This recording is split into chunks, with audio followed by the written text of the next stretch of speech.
Well, hello and welcome back, and thank you for coming back.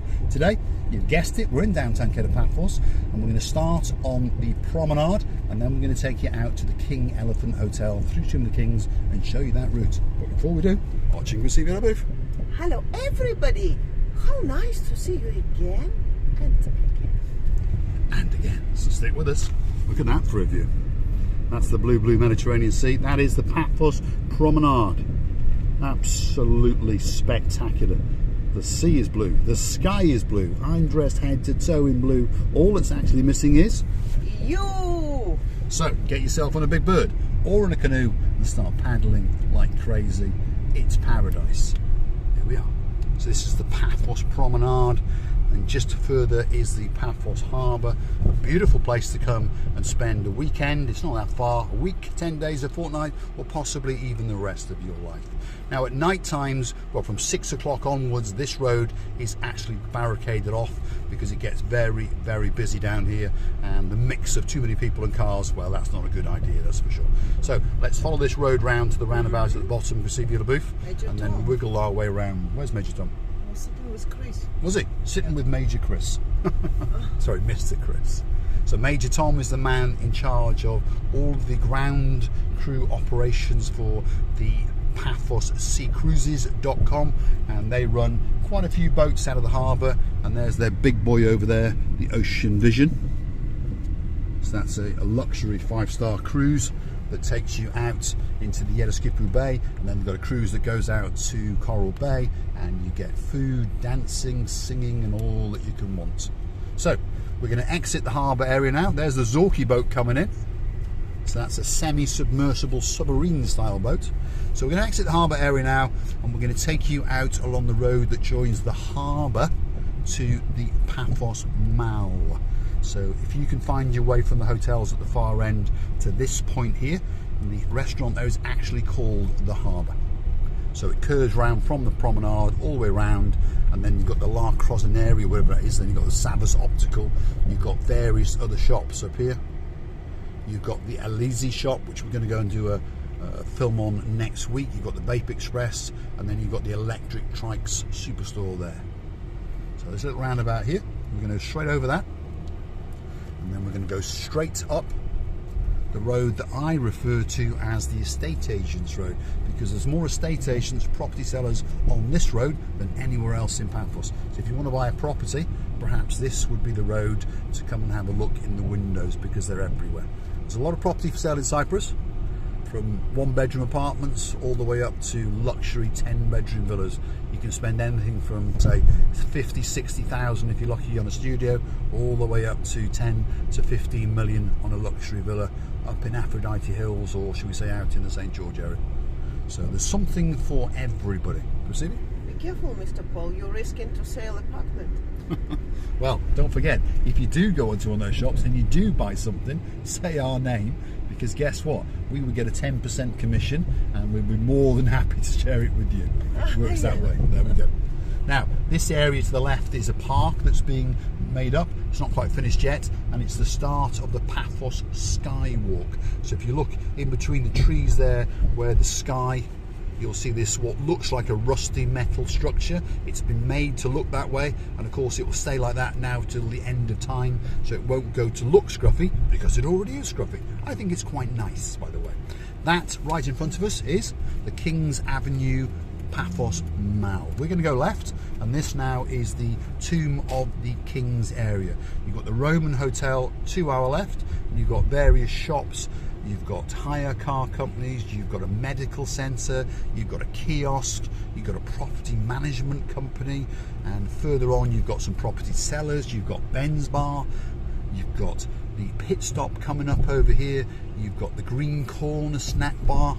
It's endless. So if you're in this neck of the woods in an apartment, maybe the Kissos Hotel over here, or the Alvida Hotel a little bit further out, and there's various apartment complexes. Obviously there's plenty of things for you around this area without actually having to go down to the promenade or the harbour, although most people like to. So if you are in the Tomb of the Kings area, it'll probably take you about 20 minutes to 30 minutes to walk into the Paphos harbour area, but well worth the walk.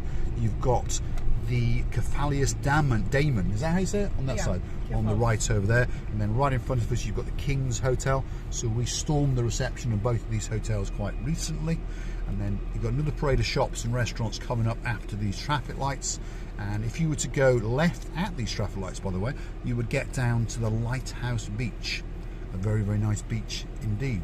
Often again called the Pharos Beach. So confusion, Lighthouse Beach and the Pharos Beach, they are the same. And it's about 5 minutes walk from the King's Hotel, should we say, maximum. You've got the Kingfisher Restaurant down there. You've got the Pantella Restaurant. You've got a wonderful place that most people know. There you go, Miss Andrea. There's another one. That's called McDonald's. I was only in there yesterday.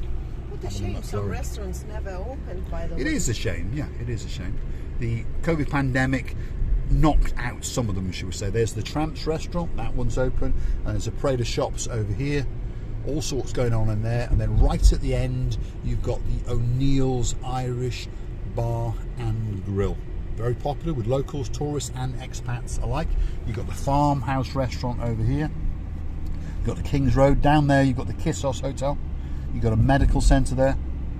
So there's a lot going on. And then there is KFC if you fancy a bit of chicken. And then coming up here, you've got the Gustu Restaurant, very popular on a Sunday afternoon. It does a great buffet, all the food you can eat, and I mean all the food you can eat. And there's something in there for absolutely everyone. And you get a free glass of wine, and it's only about 25 euros a head. That's pretty cheap, that's for sure. This roundabout here is now the tomb of the King's Roundabout. Why is it called that? Quite simply because if you go left here, you're going to go into the archaeological site, which is called Tomb of the Kings. And there it is. €2.50 a pop, and you get to wander around and see what's going on. Be very careful on this road, receiving, because this road is the most popular road with the gun barrows in blue. This stretch here along the Tomb of the Kings out towards the lower Clorica area is where the gun barrows are always. Every single day, every single evening, the gun barrows are here. The Alvida Hotel is over there to the right, and then the Venus Beach Hotel is just over here to the left. And then you're going to go to a parade of shops just over there, a couple of restaurants in there, and a couple of places, unfortunately, that flows down. Across the road to the Venus Beach, you've got the Lidl supermarket. And again, there's a lot of self-catering apartments around here, so Lidl supermarket is where you would go. And forgive the road service, it's absolutely Sherlock Holmes. In fairness to Graciela LaBouffe, she is wiggling and waggling and trying to keep the steering away from these holes. Seen it? I've seen it, yeah, I've noticed. She's like a bit of a Schumacher. What's that? She's like a Schumacher. I've decided not to get any complaints from Mr. She's Schumachering. There we are. But the roads in Cyprus, particularly Paphos, are absolutely Sherlock Holmes. I'll have to go and have a word with the gun barrow, my mare friend, one of these days, say, look, what are you doing? What are you playing at? Right, stick with us. A little bit further on, and we are going to come to the King Elephant Hotel. So, just over here on the left now is the private British school known as the Aspire. Very, very popular with, obviously, expat children, and also local Cypriot children go there. If they want their children to learn to speak a foreign language, they will pay the school fees, and that's where they will go. You've got the Melania restaurant here, quite a popular restaurant. And now we're into an area now where the villa prices has skyrocketed, and they are building some new ones down on the beach. Aristo Developers is, and the starting price down there is 2.5 million euros up to 5 million euros. So if you've got a bit of chump change in your back pocket, that could be the place for you to go and live. Right on the beautiful, beautiful beach. And this is the hotel. Turning Graciela LaBouffe. This is the entrance to the King how do you say it? Evelthon Hotel. But you call it King? Elephant, much easier. Much easier. There we are. So we're going to pull into their car park, we're going to dismount, and then we're going to go and storm the reception, that's for sure. In you go. So this is a big 5-star luxury hotel. Go up into the car park, receiving. Let's not attract attention to ourselves as we dismount. It's a huge hotel. It's got absolutely everything. Go that way. There's a bit of shade, maybe. There we are. That's it. Park us up. So, we'd like to say thanks for watching, and if you do like what you see, please hit the like, click subscribe, come back for a little bit more of our madness, and we're going to go and storm this hotel's reception. That's for sure. Wish us luck. Thanks for watching.